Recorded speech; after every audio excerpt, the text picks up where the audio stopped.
Người nổi tiếng TV 24 giờ là kênh cung cấp thông tin về các nghệ sĩ, ca sĩ, diễn viên nổi tiếng của Việt Nam và thế giới. Hãy đăng ký kênh của chúng tôi để cập nhật tin tức nhanh nhất trong 24 giờ. Đàm Tùng Vận người chiến thắng 3 vương miện. Em đẹp hơn ánh sao, vững vàng đứng đầu quán quân truyền hình vệ tinh Hồ Nam. Đàm Tùng Vận thật tuyệt vời.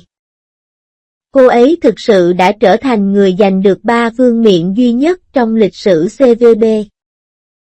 Bộ phim lấy danh nghĩa người nhà không chỉ giành được vương miện mọi thời đại mà còn xuất sắc giành được vương miện hàng năm, điều này thực sự đáng kinh ngạc.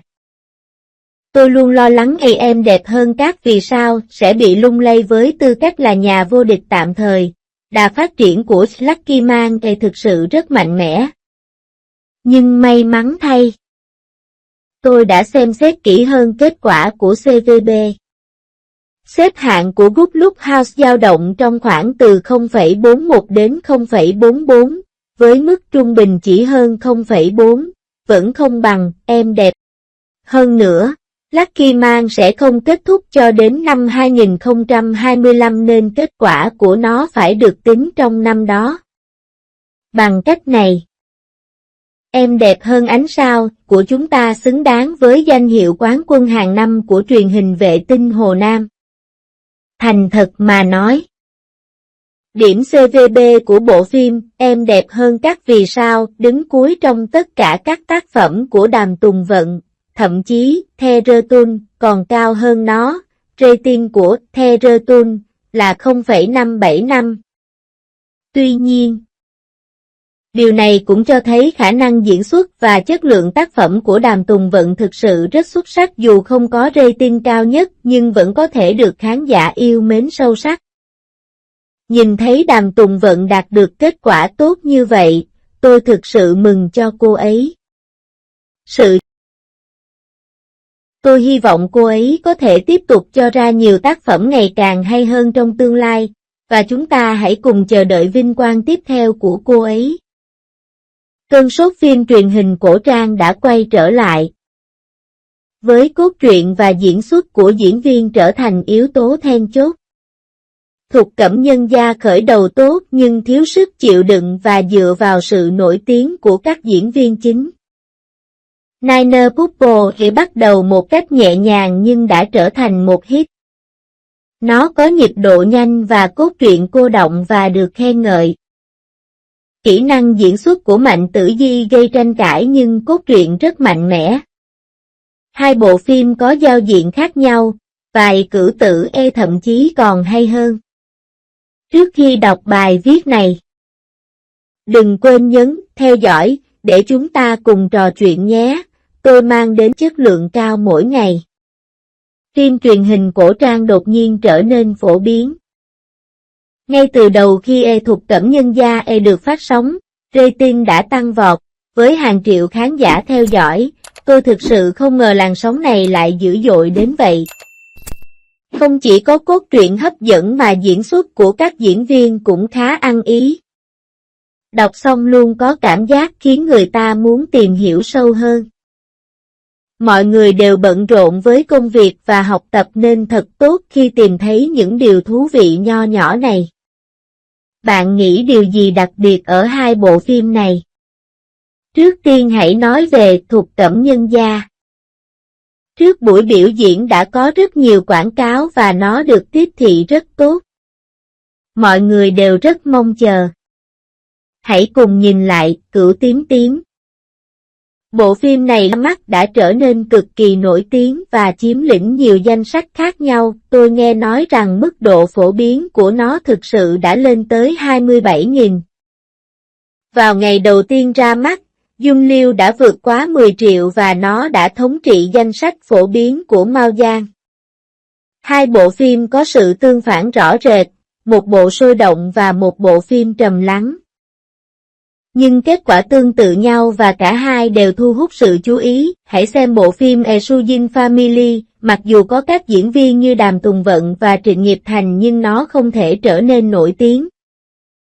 Mức độ nổi tiếng lúc đầu rất tốt nhưng sau một thời gian, nhiều khán giả dường như bỏ rơi nó, có thể thấy tác phẩm này vẫn dựa vào độ nổi tiếng của hai diễn viên chính. Ngược lại là Cửu Tím. Mặc dù cốt truyện không có gì đặc biệt mới mẻ. Phải không? Cô bé Du Giao lần này có một cuộc sống mới, những ngày trước đó thực sự không mấy tốt đẹp. Cô đang kìm nén nghị lực trong lòng để lên tiếng cho tất cả những bất công này. Khung cảnh này ngay lập tức thu hút sự chú ý của khán giả và khiến mọi người sáng mắt. Khi cốt truyện phát triển, khán giả có phần khó chịu trước những nhân vật da trắng yếu đuối và bất tài luôn bị bắt nạt. Khán giả hiện đại thích nhìn thấy một số phụ nữ độc lập và quyết đoán. Nếu bạn không tin, hãy nhìn Du Giao trong bộ phim. Cô ấy là một ví dụ, cô ấy phải trả thù cho chính mình và giải quyết vấn đề ngay tại chỗ. Có thể coi đây là một bộ phim truyền hình hay và sảng khoái.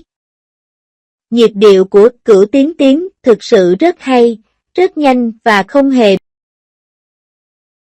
Và điều đó khiến mọi người cảm thấy rằng việc đi theo nhân vật chính trên đường đi là điều đặc biệt thú vị. Nó kết hợp hai yếu tố cung đấu và kinh doanh. Và sự thú vị mà nó mang lại còn phi thường hơn. Cách sắp xếp cốt truyện cô đọng và thú vị này phù hợp với lối sống của khán giả hiện đại và đó là một trong những lý do khiến mọi người thích xem nó. Kỹ năng diễn xuất của Mạnh Tử Di thực sự gây nhiều tranh cãi, bất cứ khi nào cô xuất hiện trong một bộ phim truyền hình, luôn có rất nhiều khán giả phàn nàn. Lần này tình hình không tệ vì cốt truyện cũng mạnh mẽ và phản hồi không quá gay gắt. Mọi người đều đặt nhiều kỳ vọng vào Thục Cẩm Nhân Gia này, nhưng một số người đã chỉ trích nó sau khi phát sóng. Có người cho rằng nhịp độ quá chậm và điềm báo quá dài, khiến người ta mới có thể nhìn thấy những âm mưu hấp dẫn hơn. Sự thay đổi cảm xúc của các nhân vật chính trong Thục Cẩm Nhân Gia có vẻ hơi đột ngột, như thiếu thực tế và thiếu tự nhiên. Nhiều khán giả hy vọng sẽ được xem những tình tiết chiến tranh kinh doanh hấp dẫn hơn nhưng phần nội dung này có vẻ yếu ớt và không có sự tìm hiểu sâu sắc. Nhiều khán giả mong chờ cảnh lớn không hài lòng. Có vẻ như đoàn làm phim này vẫn chưa tìm ra được điều khán giả hiện đại mong muốn. Người ta không chỉ nhìn vào những câu chuyện tình yêu đơn giản mà thực sự mong chờ những nhân vật phức tạp, phong phú cùng những tình tiết xoắn xuýt. Thực tế, trong phim Y Thổ Cẩm Tứ Xuyên, tôi cảm thấy nhân vật chưa đủ dày dặn để để lại ấn tượng sâu sắc. Đàm Tùng Vận đóng vai nhân vật chính, nhưng nhìn chung, truyện cũng có vẻ hơi sáo rỗng. Nhìn lại Cửu Tím, tôi nghĩ nguyên nhân thành công của nó là do nó nắm bắt rất tốt tâm lý con người. Cách xây dựng nhân vật của nữ chính rất đáng chú ý. Cô ấy không chỉ có sự ấm áp của con người mà còn có tấm lòng báo thù, chân thực và phức tạp như vậy đương nhiên gây được ấn tượng với mọi người, tôi nghĩ tạo hình đẹp như vậy rất đáng khen. Đồng thời nó cũng khiến toàn bộ cốt truyện trở nên bắt mắt hơn. Ý tưởng của Cửu Tím thực sự rất hay, nó nói về sự tái sinh. Bản thân bối cảnh này đã khiến mọi người cảm thấy hồi hộp và thú vị. Sau khi xem phim, khán giả đương nhiên sẽ so sánh kiếp trước của nữ chính với kiếp này, đồng thời luôn thắc mắc tình tiết tiếp theo sẽ phát triển như thế nào. Hào hứng khi xem phim của mọi người. So sánh, cốt truyện của Thục Cẩm Nhân Gia có vẻ bình thường và không bắt mắt lắm. Bằng cách này, nó chắc chắn sẽ có vẻ nhạt nhẽo.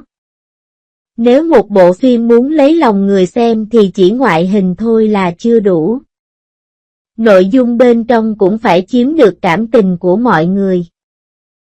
Thị hiếu của mọi người luôn thay đổi và người sáng tạo không được dừng lại và phải tiếp tục đổi mới để tạo ra những tác phẩm ưng ý. Ví dụ như Niner Couple. Có thể thấy họ đã bỏ ra rất nhiều công sức trong quá trình sản xuất. Cho dù đó là trang phục, trang điểm hay đạo cụ, Tất cả đều được thực hiện rất cẩn thận và nhiều nơi trông có chất lượng rất cao. Vậy ngoài những chi tiết đó, còn yếu tố nào khác ảnh hưởng đến hiệu ứng? Khi chương trình này lần đầu tiên được phát sóng, nhiều người không mấy lạc quan về nó. Suy cho cùng, nếu không có những diễn viên tên tuổi hay đội ngũ sản xuất đặc biệt nổi tiếng thì sẽ khó nổi bật trong một thị trường có nhiều phim cổ trang. Mọi khung hình đều mang lại cảm giác thực sự tuyệt vời, khiến khán giả có cảm giác như đang du hành ngược thời gian cùng nhân vật chính. Ở một số cảnh quan trọng, chi tiết được xử lý rất tốt. Cho dù đó là sự sang trọng trong cung điện hay những con hẻm thực tế, tất cả đều thú vị. Nghe tôi nói, bộ phim Sujin Family có cảm giác hơi đơn giản, cảnh quay không trang nhã lắm. Hầu hết các địa điểm trông đều giản dị và không tinh tế. Khi xem trên màn hình lớn độ phân giải cao, khoảng cách này càng lộ rõ, ảnh hưởng không.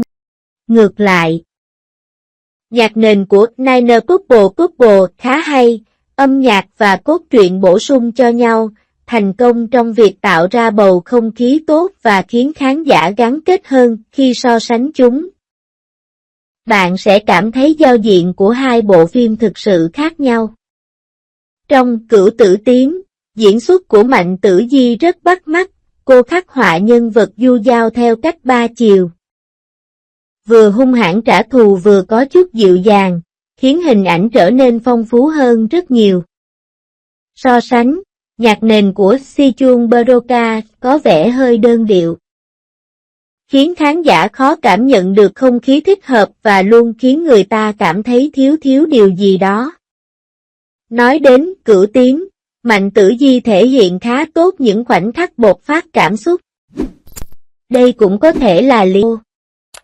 Về phần Lee Jung-rui, anh ấy rất xuất sắc trong các vai cổ trang. Anh ấy có khí chất hiền lành và ăn khớp với cốt truyện.